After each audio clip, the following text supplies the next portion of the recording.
অমিত শাহকে আমাদের দিক থেকে যেটা প্রশ্ন করা উচিত সেটা হচ্ছে বাবা সাহেব আম্বেদকরের যদি নাম না করি, আচ্ছা ওনার এটা পছন্দ নয়, তাহলে কার নাম করব? মহাত্মা গান্ধীর নাম করব, সেটা ওনাদের পছন্দ নয়, কারণ ওরা হত্যা করেছিলেন। নেহেরুর নাম করব, নেহেরুর নামও ওনাদের পছন্দ নয়। ভগৎ সিংয়ের নাম করব, সেটাও ওনাদের পছন্দ নয়। মানবেন্দ্রনাথ রায়ের নাম করব, সেটাও ওনাদের পছন্দ নয়। বিদ্যাসাগরের নাম করব, রবীন্দ্রনাথের নাম করব, আমরা রামমোহনের নাম করব, আমরা অক্ষয় দত্তর নাম করব, আমরা জ্যোতিবা ফুলের নাম করব। আমরা তো আর হেডগেবার হেডগেবার হেডগেবার হেডগেবার কেউ বলতে পারবো না। আমরা তো কেউ সাভারকার সাভারকার সাভারকার, এমনকি মারাঠারাও কেউ ফ্যাশন করে সাভারকার সাভারকার সাভারকার সাভারকার তো বলে না। গোলওয়ালকার গোলওয়ালকার গোলওয়ালকার গোলওয়ালকার তো কেউ বলে না। ওদের দলেরও কাউকে তো বলতে শুনিনি। তাহলে আমাদের তো এই নামগুলোই করতে হবে। এখন ওনাদের দলের ওনাদের সংঘের কোনো লোক ভারতবর্ষের স্বাধীনতা সংগ্রামে অংশগ্রহণ করেনি, কারোর ফাঁসি হয়নি, কেউ জেলে যায়নি, যিনি জেলে গেছিলেন তিনি মুচলেকা দিয়েছিলেন। তো তাহলে তারা ঘোষিতভাবে মনে করেন ভারতবর্ষের স্বাধীনতা হয়েছে 2014 সালে, 47 সালে হয়নি। তারা মনে করেন সেটা হচ্ছে ব্রিটিশরা তাদের বন্ধু, কারণ তারা মুঘলদের সরিয়েছে, মুসলমানদের সরিয়েছে। তো তাদের দলের কেউ স্বাধীনতা সংগ্রামে অংশগ্রহণ করেনি। তাহলে ভারতবর্ষের যুব সমাজের ফ্যাশনটা কি হবে? আমরা তো আর সংসদে গিয়ে জয় শ্রীরাম বলতে পারবো না, কারণ ভারতবর্ষের সংবিধান অনুযায়ী ভারতবর্ষের গণতন্ত্রে আমরা ঈশ্বরকে সর্বশক্তিমান মনে করি না। যদি মনে করি সেটা ব্যক্তিগতভাবে মনে করি। আমাদের দেশের নিয়ম হচ্ছে জনগণ সর্বশক্তিমান, জনগণ হচ্ছে সর্বশক্তিমান। তাহলে জনগণের প্রতিনিধি আম্বেদকর, জনগণের প্রতিনিধি বিদ্যাসাগর, জনগণের প্রতিনিধি রবীন্দ্রনাথ, জনগণের প্রতিনিধি নেহেরু, সেখান থেকে আমাদের তাদের নামটাই করতে হবে। আর ওরা যে আম্বেদকর নিয়ে এত অসন্তুষ্ট, তার কারণটা কি? তার কারণটা সেটা হচ্ছে আম্বেদকর মানে অস্পৃশ্য, তথাকথিত অস্পৃশ্য, তথাকথিত নিচু জাত, SC ST দলিতদের সংরক্ষণ। আম্বেদকর হচ্ছে সংরক্ষণের প্রতিনিধি। ওরা তো ঝাড়খণ্ডে গিয়ে বলতে পারছে না আমরা সংরক্ষণটা তুলে দেবো, ওরা তো ছত্তিশগড়ে গিয়ে বলতে পারছে না আমরা সংরক্ষণটা তুলে দেবো, ওরা তো পার্লামেন্টে দাঁড়িয়ে বলতে পারছে না সংরক্ষণটা একটা ফ্যাশন হয়ে গেছে। ওরা এই কথাটা বলতে না পেরে বলছে আম্বেদকরটা ফ্যাশন। আসলে আম্বেদকর মানে যেহেতু সংরক্ষণ, আর ওরা যেহেতু সংরক্ষণের বিরোধী, ওরা আসলে এই কথাটা বলছে। অমিত শাহ বলেছেন সেটা হচ্ছে কংগ্রেস, ওই কথাটা বলার পরে অমিত শাহ যেটা বলেছেন সেটা হচ্ছে কংগ্রেস আম্বেদকরের সঙ্গে ভালো ব্যবহার করেনি।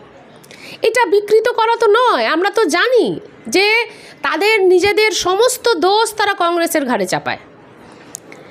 কংগ্রেস আম্বেদকরের সঙ্গে সবসময় ভালো ব্যবহার করেছে এটা আমরাও মনে করি না, ভারতবর্ষের ইতিহাসও বলে না। আমরা ইতিহাস বই পড়ি, ওনাদের মতো নয় শুধু নাগপুরিয়া ইতিহাস পড়ব, আমরা ভারতবর্ষের ইতিহাস বই পড়ি, আমরা জানি আম্বেদকরের সঙ্গে কংগ্রেসের সম্পর্ক। কিন্তু শেষ পর্যন্ত কংগ্রেসের নমিনেশনেই তিনি সংবিধান সভায় ঢুকেছিলেন। সংঘ কিন্তু তাকে নমিনেশন দেয়নি, RSS কিন্তু তাকে নমিনেশন দেয়নি, হিন্দু মহাসভা কিন্তু তাকে নমিনেশন দেয়নি। তাই কংগ্রেসের সঙ্গে তার সম্পর্ক, কংগ্রেসের সঙ্গে অন্যান্য দলের সম্পর্ক আমরা জানি। তার মানে এটা নয় যে তারা আম্বেদকরের পূজারী, তারা আম্বেদকরকে ঘৃণা করে। তারা যেমন নেহেরুকে ঘৃণা করে, তারা একইভাবে আম্বেদকরকেও ঘৃণা করে। তাই ভারতবর্ষের মানুষ বোকা নয়, আমরা বিকৃত করব আর ভারতবর্ষের মানুষ বুঝে যাবে এরকম নয়। মানুষ বুঝেছে যে তোমরা আম্বেদকরকে ঘৃণা করো, এখন সমস্ত দায় দায়িত্ব নেহেরুর ওপর চাপাচ্ছ, এটা আমরা জানি। ভারতবর্ষের মানুষ তো আর ওই যে তারা বুঝতে ভুল করছে। আমাদের দেশের মানুষ কিন্তু ঈশ্বরকে সর্বশক্তিমান দেশ যখন চলবে মনে করে না, মানুষ কিন্তু মনে করে যে জনগণ সর্বশক্তিমান। এটা কিন্তু ওরা বুঝতে ভুল করছে। ওরা যত জয় শ্রীরাম বলছে, হ্যাঁ এটা ঠিক যে একটা পোলারাইজেশন হচ্ছে, আবার এটাও ঠিক যে বহুদলীয় গণতন্ত্র ভারতবর্ষে আছে, ভারতবর্ষে বহু বৈচিত্র্যের দেশ। ও রাম বলবে তো আমার মনে হবে আমার কালীকে বলা হলো না কেন। ও যখন উড়িষ্যায় গিয়ে বলছে জয় শ্রীরাম এবং জয় জগন্নাথ, ও মহারাষ্ট্রে গিয়ে বলছে জয় শ্রীরাম এবং জয় ভবানী। এবার তো জয় শ্রীরাম নামের তালিকার সঙ্গে কমা পড়তে পড়তে পড়তে পড়তে 33 কোটি দেবতা চলে আসবে। তাহলে তো আর বিজেপি থাকলো না। বিজেপি মহারাষ্ট্রে জিতলো মমতা বন্দ্যোপাধ্যায়কে নকল করে, তাহলে তো আর বিজেপি থাকলো না। মোদিকে সরিয়ে দিল, RSS বললো তুমি ঢুকো না, তোমার ঢোকা হবে না, আর মমতা ব্যানার্জিকে নকল করো। তার ফলে মহারাষ্ট্রে তারা জিতলো। লাডলি বেহেলা করলো আর মোদিকে ভাষণ দিতে দিল না আরএসএস।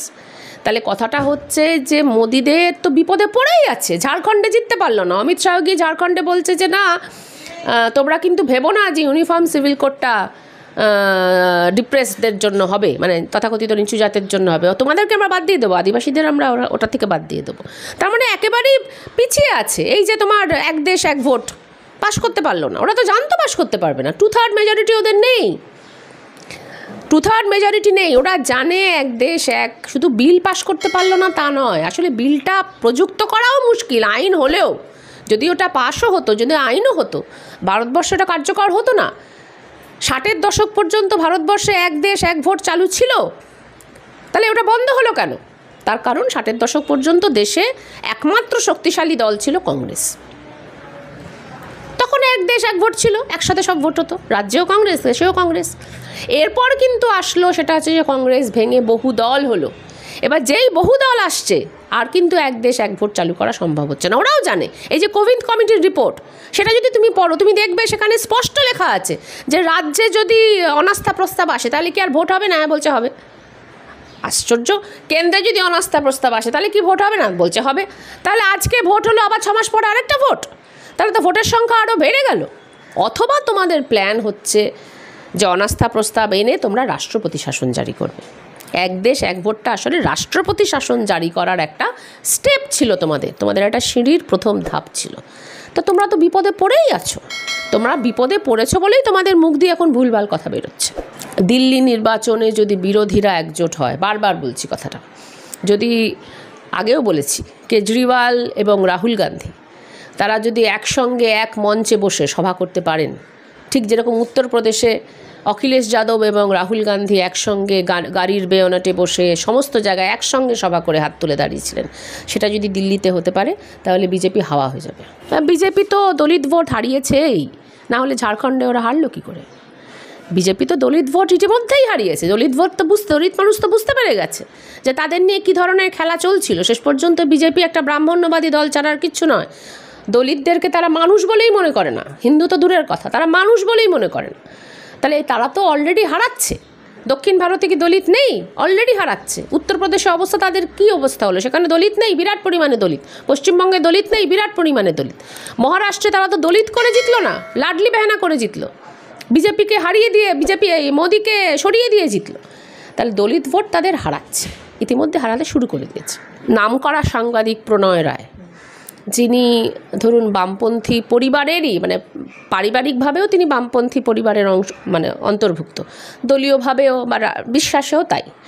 তো তিনি, তাঁর একটা টুইট আপনি দেখবেন, সম্ভবত আজকেই বেরিয়েছে, যে তিনি পশ্চিমবঙ্গে এসে, কলকাতায় এসে ঘুরে গেছেন এবং তিনি ভূয়সী প্রশংসা করে গেছেন কলকাতা। তো ফলত দেশ জুড়ে যে আওয়াজটা উঠছে যে ইন্ডিয়া জোটের সামনে মমতা বন্দ্যোপাধ্যায়কে রাখতে হবে, এটা শুধুমাত্র তৃণমূল কংগ্রেসের দাবি তা তো নয়। বাস্তবে আম্বেদকরের পৌত্র দেখা যাচ্ছে, এদিকে প্রণয় রায় দেখা যাচ্ছে। তার মানে এই দাবিটা ভারতবর্ষের বুকে উঠে আসছে। এটা বুঝতে হবে ইন্ডিয়া জোটের নেতৃত্বকে। এক সাংসদের, এটা তো আমাদের কাছে লজ্জা যে ওই ক্রিমিনালটাকে আমাদের সাংসদ বলতে হচ্ছে। বজরং দলের যে প্রধান অবস্থাতে গ্রাহাম স্টাইনস এবং তার 2টি বাচ্চা ছেলেকে একটা গাড়ির মধ্যে পুড়ে চারিদিক থেকে আগুন জ্বালিয়ে দিল দারা সিং এবং তাদের দলবল। তারা চারিদিকে ঘিরে দাঁড়ালো। 10 বছরের বাচ্চা ছেলেটা, 6 বছরের বাচ্চা ছেলেটা যখন বেরোবে বলে চিৎকার করছে পরিত্রাহী, তারা বাইরে দাঁড়িয়ে জয় শ্রীরাম বলছে, বজরং দল জিন্দাবাদ বলছে। সেই বজরং দলের তখন উড়িষ্যার প্রধান হচ্ছে এই যে তুমি যাকে সাংসদ বলছো, এই ক্রিমিনালটা। ওর ফাঁসি আজও হয়নি, ওর যাবজ্জীবন কারাদণ্ড আজও হয়নি। দারা সিংয়ের ফাঁসি হয়েছিল, তারপরে তাকে সেই ফাঁসিটা ঘুরিয়ে দিয়ে যাবজ্জীবন কারাদণ্ডে চেঞ্জ করা হয়েছে। সে ঢুকে গেছে জেলে, আর তাকে যে উস্কে ওখানে পাঠিয়েছে, ও তো সিরিয়াল কিলার। দারা সিং তো সিরিয়াল কিলার, তার আগেও মেরেছে। যে ঢুকিয়েছে সে আজকে সাংসদ। ঠিক একইভাবে মোহনদাস করমচাঁদ গান্ধীকে যে হত্যা করেছিল তার ফাঁসি হলো, গডসের ফাঁসি হলো, আর তার হাতে যারা বন্দুক তুলে দিল তারা আজকে দেশের ক্ষমতায়। ফলত সে সাংসদ, আর সে পড়ে গেল, তার মাথা ফাটলো, সে অভিনয় করলো। জয়া বচ্চন বলেছে যে এত ভালো অভিনয় আমি আমার সারা জীবনে করিনি। ঠিকই বলছেন, জয়া বচ্চন বলেছেন যে এত ভালো অভিনয় আমি আমার সারা জীবনে করিনি। সেই লোকটা পড়ে গেল, মাথা ফাটলো, এটা তো কথা নয়। তার তো তুমি যদি জিজ্ঞাসা করতে যে হ্যাঁ তিহার জেলে লোকটা বন্দি আছে, তার মাথা ফেটে গেছে, কে করলো, তাহলে আমি একটা তার উত্তর দিতাম। সে সংসদে পা দিয়েছে, এটাই তো আমাদের দেশের লজ্জার।